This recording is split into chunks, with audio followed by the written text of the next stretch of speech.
how would you like to talk to Jay in Illinois? Let's see. Yeah, let's do Jay in Illinois. That sounds great. Jay, what you got for us? Hey, how you guys doing? Doing all right, Jay. How about yourself? Pretty good. Okay. Yes, I would like to make this, quite kind of simple. Simply put, God is life, All right. and He created everything. Life created everything, and that's it. Bottom line, Okay, I mean, God is life. all right, I God is appreciate that. How do you know? How do I know that God is life? Yeah. Yes, And also, it's a very bold, very strong, passionate statement that you're making. I very much appreciate that you're making it. But why should I believe you? Also, I would like to know too, as long as I want you to know how to know that, and also what does it mean when you say God is life? Because I'm not entirely sure what that means. Okay, well, life is like everything you see. Okay. And a box of basically, chocolates. It's more that comes from life. Yes, that's from life. Everything you see is from life. Okay. So Yes. everything is made from God. So viruses, cancer in children, war, that's all from God too?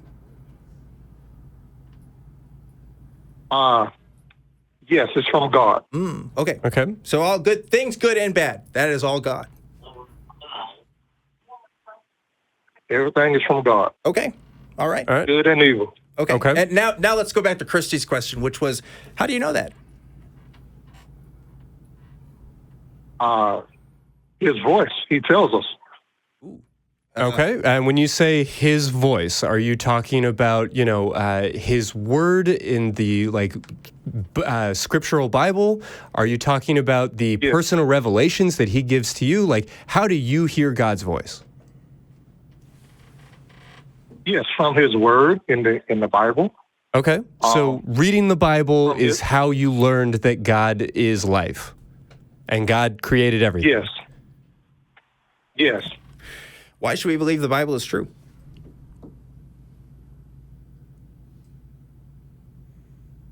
I mean, well,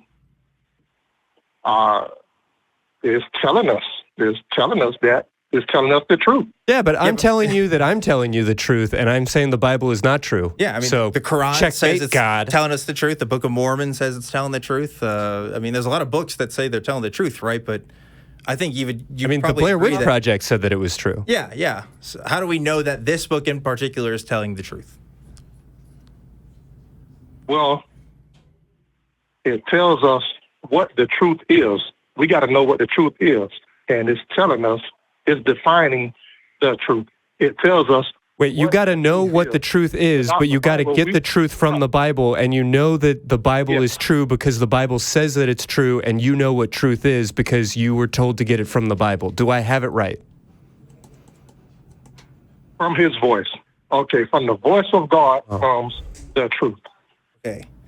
So I think Christy was trying to illustrate a problem here, which is if we have a book that's telling us what the truth is, and we don't know what the truth is without having the book itself tell us what the truth is, we have what's called a circular argument, right?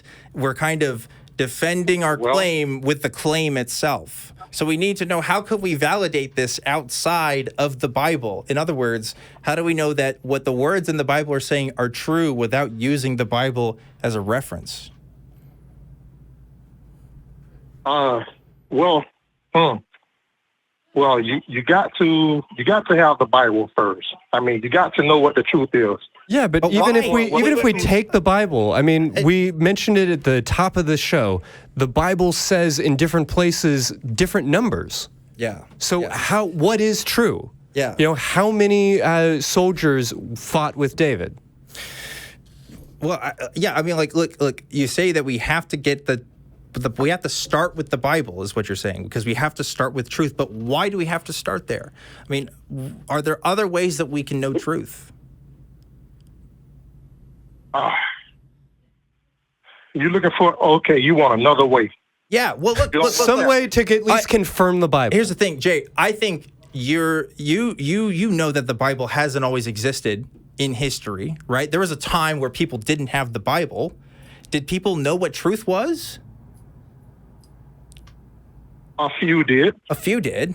So there are other ways outside of the Bible to know the truth, right? To know what truth is. Yes. Okay. Common sense. Okay, common sense. So let's say that that's a way to know the truth is through common sense.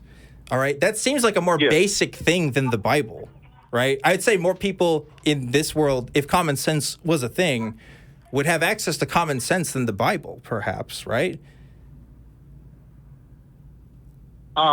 Repeat that. Yes. Well, yeah. So again, a lot of people haven't actually read the Bible, right? Like I don't know what percentage of people have read it, but there's a lot of people that haven't actually read the Bible, but maybe they have common sense. I think it's maybe common sense will be more common than the Bible, right? Common sense is inherited. Sure. In everyone. Okay. I mean, so it's inherited. So if we all have it, then we all have we need the the truth. Bible? Yeah. What? Well, if we all have common sense, which, by the way, I don't agree with that. Yes. I think common sense is kind of a misnomer. I'm not sure it actually exists. But let's say it does exist in this worldview. If we all have common sense and it tells us what true things are, why do we need the Bible?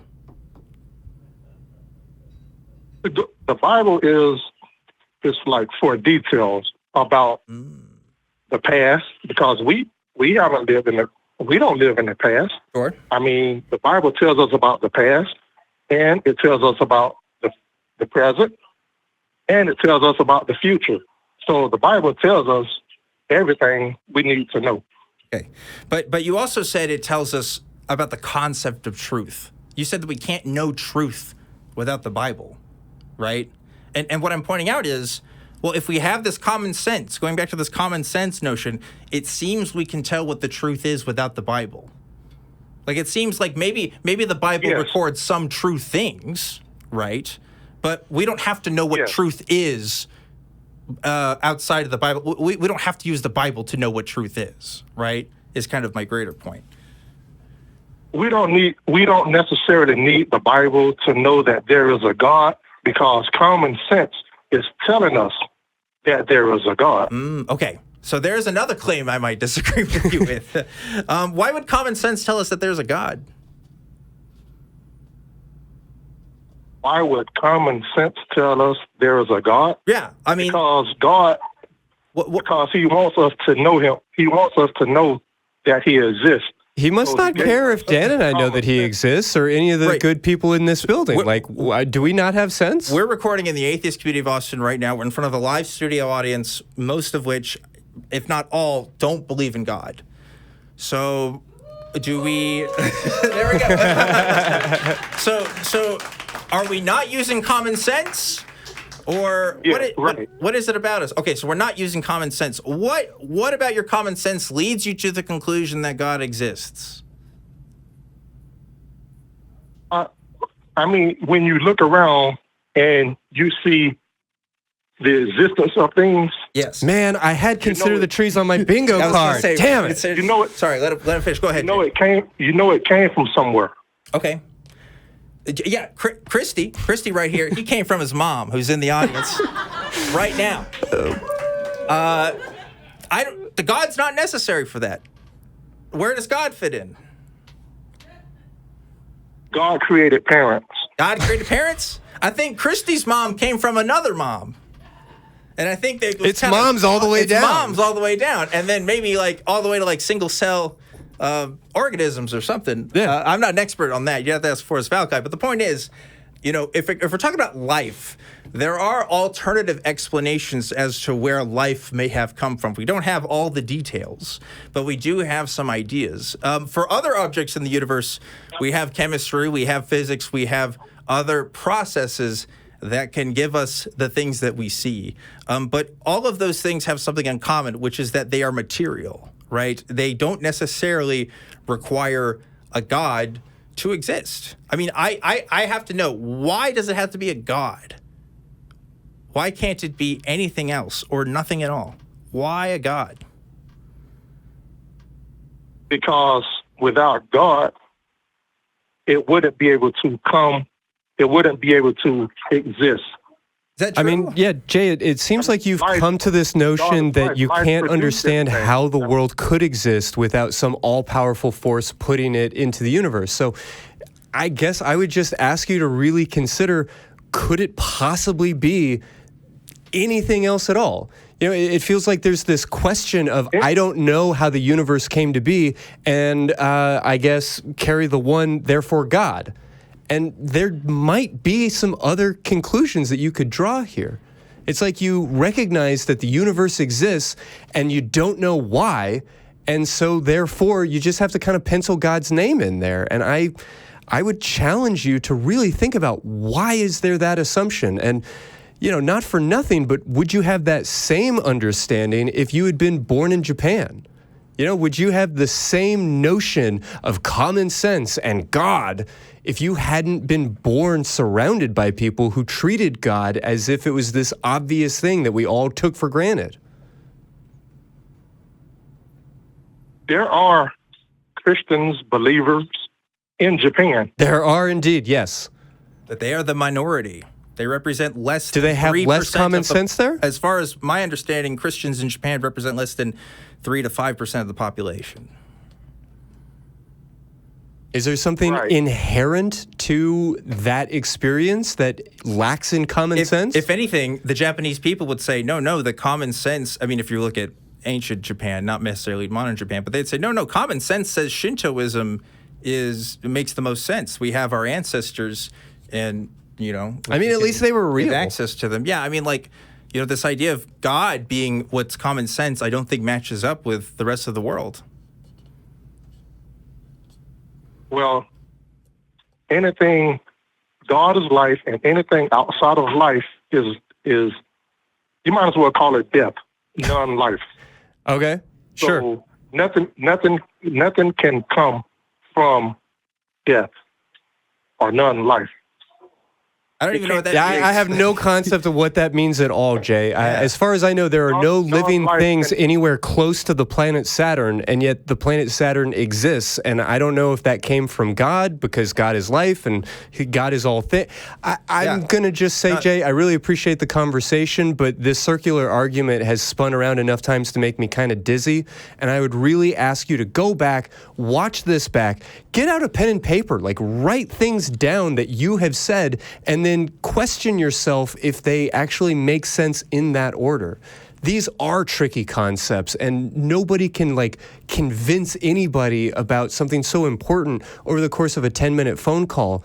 But I would really challenge you to sit with some of these ideas a little bit. They may make you a little uncomfortable, but there's a reason that you called us today. And to say God is life and then not really help us understand what that means is not meeting your needs or our needs. So if you believe God is life, ask yourself why. Ask yourself how you know that, and then maybe give us a call and explain it to us when you're prepared.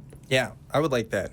But yeah, if we're just talking about vague notions of God saying, oh, he's life, and then there's death, it's like that. This just doesn't tell me anything new or interesting. It just seems like it's kind of a woo idea. Yeah, I mean, it's a nice rally cry. It's a good banner. It makes a good bumper sticker, but I don't know if it really works out as a cosmology, as a moral philosophy.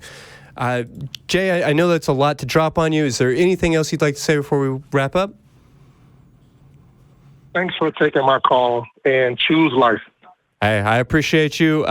Choose life. I don't entirely understand what it means, but I'm on board with it. Ball is life. Yeah. Okay. Ball is life. So I'll just keep on balling. Keep on balling. All right.